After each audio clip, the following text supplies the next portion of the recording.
कि 18 तारीख को हम रेल रोको आंदोलन करेंगे, पूरे देश में रेलें रोकी जाएंगी और 15 तारीख को दशहरा में हम प्रधानमंत्री और गृह मंत्री का पुतला जलाने का काम करेंगे। उत्तर प्रदेश का खजाना चैनलों को लुटाया जा रहा है और जो बकलोल जो एंकर हैं वो चाटुकारिता कर रहे हैं और वो सिर्फ मोदी जी की और योगी जी की चप्पल चाट रहे हैं कि उसने सिर्फ गाड़ी किसानों पर नहीं चढ़ाई, उसने 8 पुलिस वालों पर भी गाड़ी चढ़ाई।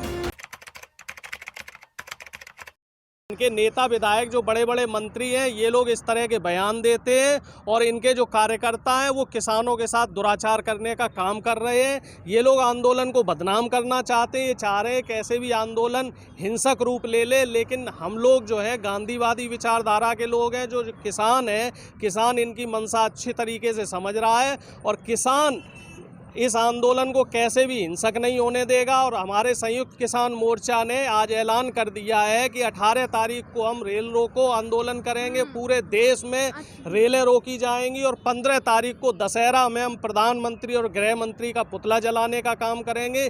क्योंकि मांग ये हो रही है कि जब तक गृह राज्य मंत्री को अपने पद से बर्खास्त नहीं किया जाएगा वो न्याय में बाधा डालने का काम करेगा। और आज भी जो इनका बेटा आज पहुंचा है, कल वो भी तब पहुंचा है जब कल माननीय सुप्रीम कोर्ट ने कल संज्ञान लिया है कि वो अपराधी अब तक क्यों नहीं पहुंचा है। और आज भी उसके साथ अपराधियों की तरह व्यवहार ना होके एकदम मेहमानों की तरह व्यवहार किया जा रहा है ना सुप्रीम कोर्ट ने कि आप अब तक गिरफ्तार क्यों नहीं कर रहे, पुलिस अलग तरीके का व्यवहार इसमें सरकार की कहीं ना कहीं नाकामी झलक रही है। सरकार अपने लोगों को बचाती हुई नजर आ रही है। सरकार के जो दावे हैं ना कि हम क्राइम खत्म कर रहे हैं और हम लोग जो है सुशासन की तरफ जा रहे हैं, तो ये दावे निराधार दावे हैं। सरकार सिर्फ और सिर्फ क्रिमिनल को बढ़ावा दे रही है और ये लोग इसी तरह की मानसिकता के लोग हैं। प्रधानमंत्री जी हों या गृह मंत्री जी हों, गृह मंत्री तो तड़ी पार रहे हैं और मुख्यमंत्री जी जो है हमारे, इन्होंने तो अपने 57-58 जो इनके मुकदमे थे, जब वो मुख्यमंत्री बने तो अपने मुकदमे इन्होंने खुद रफा दफा करवाए।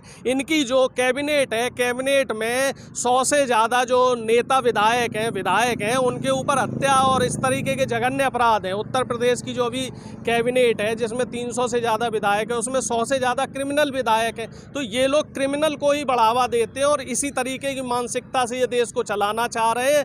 देश को ये लोग विनाश की तरफ ले जा रहे हैं। अच्छा, अभी आज आशीष मिश्रा जो थे वो कोर्ट में पहुंचे, सुनवाई भी हुई और उस दौरान भी उन्होंने यह चीज़ नहीं मानी कि वो वहाँ पर मौजूद थे या नहीं थे। उन्होंने यह चीज़ कही, काफ़ी सारी वीडियोस उन्होंने दिखाई कि मैं तो दंगल में था उस समय पर। देखो ये सब नौटंकी है, पर प्लान है, ये कार्रवाई नहीं है। और कोर्ट की अगर बात करोगे तो कोर्ट ऐसे न जाने कितनी बार उत्तर प्रदेश सरकार को ऐसे अल्टीमेटम दे चुका है और बोल चुका है। ये सरकार कोर्ट को भी संज्ञान में नहीं ले रही है, कोर्ट की भी आदेश का पालन नहीं कर रही है। और ये सरकार को पता है कि मोदी जी भी वहाँ मजबूत बैठे हैं, बाबा उत्तर प्रदेश में योगी जी मजबूत बैठे हैं, इसलिए कोर्ट को भी ये लोग कुछ मानते नहीं हैं। लोकतंत्र में जो जनता का तीसरा स्तंभ है इसे भी नहीं मानते हैं और मीडिया को इन्होंने कब्जा कर रखा है। इसलिए रहेंगे ये लोग जब से ये घटना हुई है लखीमपुर वाली। नहीं, मजबूत तो नहीं है, लेकिन संविधान में हमारे एक जो लाइन है उसमें यह है कि उन्हें हमने 5 साल के लिए चुन दिया है, तो वो अभी 22 तक तो बैठे ही है ना। अब जनता का जब मौका मिलेगा चुनने का 22 में तो अब इन्हें हटाएगी ना। तो इसलिए मैं ये पूरी तरीके से जंगल राज, देश में दंगा, देश को मरवाना, देश में कैसे अराजक लोग कब्जा कर रखे हैं सारी संस्थाएं। मीडिया की औकात क्या है? मीडिया की औकात तो जानती हो तुम। मीडिया की औकात आज ये है कि बाबा योगी आदित्यनाथ जी से जब मुख्यमंत्री किसी चैनल पर जाते हैं तो ये पूछा जाता है कि अखिलेश जी ऑस्ट्रेलिया जाते हैं, अखिलेश जी वहाँ जाते हैं। अरे भैया, जनता में एक बार भी उनसे नहीं पूछा गया कि वहाँ अगर जो मर्डर हुआ है हमारे 7 किसानों का, उन पर कार्रवाई क्यों नहीं हो रही और वो उसको इस्तीफा क्यों नहीं दिया गया मंत्री का, और उसके लड़के को उसी वक्त क्यों नहीं पकड़ा गया। किसी चैनल की हिम्मत नहीं है, क्योंकि उत्तर प्रदेश का खजाना चैनलों को लुटाया जा रहा है और जो बकलोल जो एंकर हैं वो चाटुकारिता कर रहे हैं और वो सिर्फ मोदी जी की और योगी जी की चप्पल चाट रहे हैं। और अब तो 20 तारीख को सुनवाई होनी है, इतना लंबा वक्त, और उस लंबे वक्त के बीच में आप लोग काफी ऐलान कर चुके हैं। देखो, लंबा वक्त दिया जा रहा है। ये पार्टी आप फिर समझ लो, मैं आपसे कह देना चाहता हूँ और आपके माध्यम से उत्तर प्रदेश की जनता को, ये पार्टी क्रिमिनलों की पार्टी है, आतंकी मानसिकता की पार्टी है, क्रिमिनलों को हमेशा सपोर्ट करती है। अगर इनको लाभ पहुंचाने के लिए दाऊद इब्राहिम अगर कहे कि भारत में मैं तुम्हारी सरकार बनवा सकता हूं तो ये उससे भी गठबंधन कर लेंगे। ये वो लोग हैं, देश को वो नहीं मानते, वो किसी भी तरीके से सत्ता में रहना चाहते हैं। सत्ता प्रेमी है। एक बात बताओ, इतिहास गवाह है कि जिसने 8 मर्डर किए हों, गाड़ी चढ़ाई हो और उसका बेटा आज चौड़े होकर मीडिया में आ रहा है और उस पर कोई कार्रवाई नहीं हो रही है,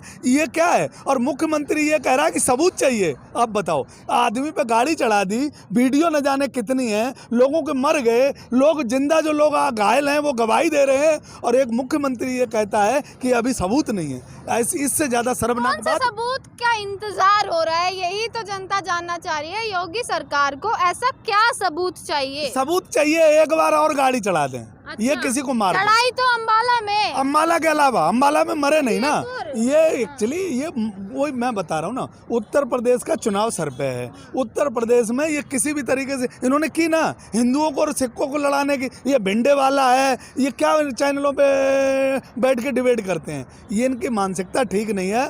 और उत्तर प्रदेश की जनता अगर उत्तर प्रदेश को प्यार करती हो, वो अगर अंधभक्त ना बने, उत्तर प्रदेश भक्त अगर बनना चाहती है तो अपना वोट अपने हिसाब से दे। ये भारतीय जनता पार्टी के लोग उत्तर प्रदेश के लिए हानिकारक हैं।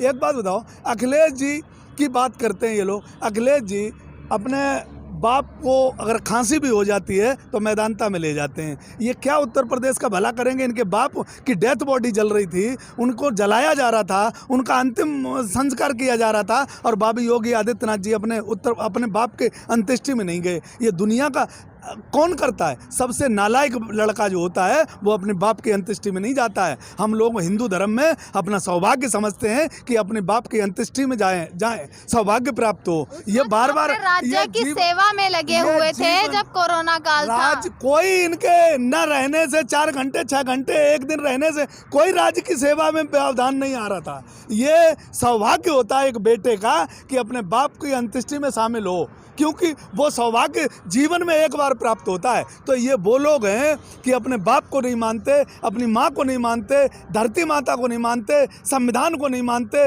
लोकतंत्र को नहीं मानते, और सबसे बड़ी बात यह है कि जो हमारे देश की बेटियां हैं उनको भी बेटी नहीं मानते। हवस के पुजारी हैं, ये हवस की नज़र से देश की बेटियों को देखना चाहते हैं। न जाने चाहे वो तुम्हारे उन्नाव का कांड हुआ हो, चाहे कहीं का भी कांड हुआ हो, हाथरस का कांड हुआ हो और मनीष का कांड हुआ हो, चाहे वो गुप्ता का उसका मनीष वो जो 8 मारे थे उसका कांड हुआ हो, जितने कांड हुए सबने कोर्ट ने संज्ञान लिया, लेकिन कोर्ट को भी इन लोगों ने इग्नोर किया और कोर्ट की बात नहीं मानी। हम इनको नहीं डरते हैं, हम डरते हैं तो संविधान को डरते हैं। और मोदी जी की गलतफहमी दूर कर दूं, उनको भी नहीं डरते। और बाबा योगी आदित्यनाथ जी, तुम तो बोलने लायक नहीं हो कि तुम अपने बाप की अंत्येष्टि में नहीं गए, तो तुम्हें किसी राजनीतिक पार्टी और देश में किसी को शिक्षा देने का कोई अधिकार नहीं है। हमारे यहाँ सबसे बड़ा माता पिता का आशीर्वाद होता है। हमारे परम पूज्य जो होते हैं माता पिता होते हैं। अगर जो माता पिता का नहीं हुआ, देश का नहीं हुआ, राष्ट्र का नहीं हुआ, संविधान का नहीं हुआ, वो देश दुनिया में किसी का नहीं हो सकता। अच्छा, ये भी बात कर रहे थे कि योगी जी तो अपने पिताजी के वहाँ भी नहीं गए थे।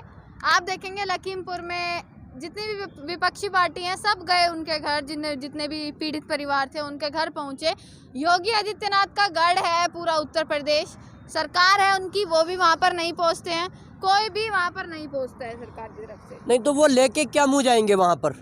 मतलब उनके जो पार्टी के मंत्री का बेटा जो उन पर किसानों पर गाड़ियां चढ़ाता है तो वो किस मुंह से जाएंगे? क्योंकि अभी भी मानने के लिए तैयार नहीं है। मैं तो ये सोच रहा हूँ कि वो इस तरह से कह रहे हैं कि कोई सबूत मिले। इतने सारे वीडियो जो प्रशासनिक एक जो है मतलब कांस्टेबल भी बयान देता है कि वो थे वहाँ से भागे, और वो मतलब मैंने देखा इस तरह से लोग बता रहे हैं, बयान है। और जब FIR दर्ज हो गई 302 की, तब भी जो है वो मतलब इस तरह से करेंगे कि उसको गिरफ्तार नहीं करेंगे, मेहमान नवाजी करेंगे। कल अगर उसको पेश करने के लिए वहां पर वो लगवाया था तो आज वो उसने कहा कि नहीं कल होंगे शनिवार में, तो उनका वेट किया जा रहा, मेहमान की तरह, गेस्ट की तरह बुलाया जा रहा। देखिए कि सरकार जो है बचाव कर रही है, बिल्कुल पूरा बचाव कर रही है।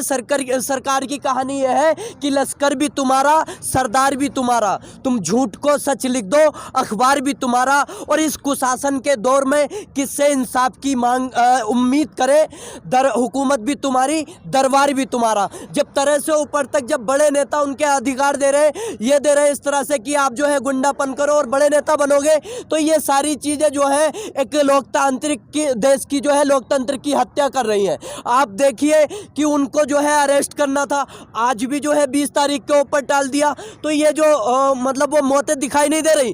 किसान जो मारे गए उनको जो है मतलब इनके लोग आतंकवादी बता देंगे, और वो सीधे सीधे आतंकवादी नहीं लग रहे कि वो फायरिंग भी कर रहे, गाड़ियां चढ़ा रहे, गाड़ियों से कुचल रहे। इसी तरह से अंबाला में कुचल दिया, उसके बाद तो इनकी जो है तानाशाही बढ़ती चली जा रही है, लोकतंत्र की हत्या हो रही है। और वो इस तरह की नीच जब टिप्पणियां करते हैं, आप देखिए प्रधानमंत्री कहते हैं कपड़ों से पहचान लेंगे। एक बात तो ये जो देश को पता नहीं है कि उसने सिर्फ गाड़ी किसानों पे नहीं चढ़ाई, उसने 8 पुलिस वालों पे भी गाड़ी चढ़ाई। ये मैं बता रहा हूँ, 8 पुलिस वालों पे भी गाड़ी चढ़ाई है, और वो पुलिस वाले बाल बाल बचे हैं। लेकिन ये सरकार पुलिस को भी नहीं सुरक्षित रखना चाहती है। इस सरकार में पुलिस वाले पिटते हैं तो वो मजबूर हैं, वो अपनी उससे बंधे हुए हैं संविधान से, वो दर्द बयान नहीं कर सकते। पुलिस वालों पर गाड़ी चढ़ा दी, क्या यही सोचती थी क्या कि हमारा तो कुछ बिगाड़ नहीं सकता? तो और क्या है, मंत्री का बेटा है, बाहुबली है, गुंडा है वहाँ का, और ये सरकार तो बिल्डोजर लेके घूमती है ना गुंडों के लिए। वो बिल्डोजर कहाँ है, उसमें तेल है कि नहीं है? बिल्डोजर जो आज किसानों के बेटों के ऊपर, किसानों के ऊपर चलाया जा रहा है, और जाति देख के बिल्डोजर चलाया जा रहा है, आज वो बिल्डोजर कहाँ है? वो मंत्री का पुलिस भी स्वागत कर रही है, एसपी भी स्वागत कर रहा है, और कोर्ट में ऐसे ले जाया जा रहा है जैसे दोस्त की तरह। तो बिल्डोजर कहाँ है? वो मुख्यमंत्री जी 56 इंच का तो मुझे लगता है सीना योगी जी का, मोदी जी का है, योगी जी का है नहीं।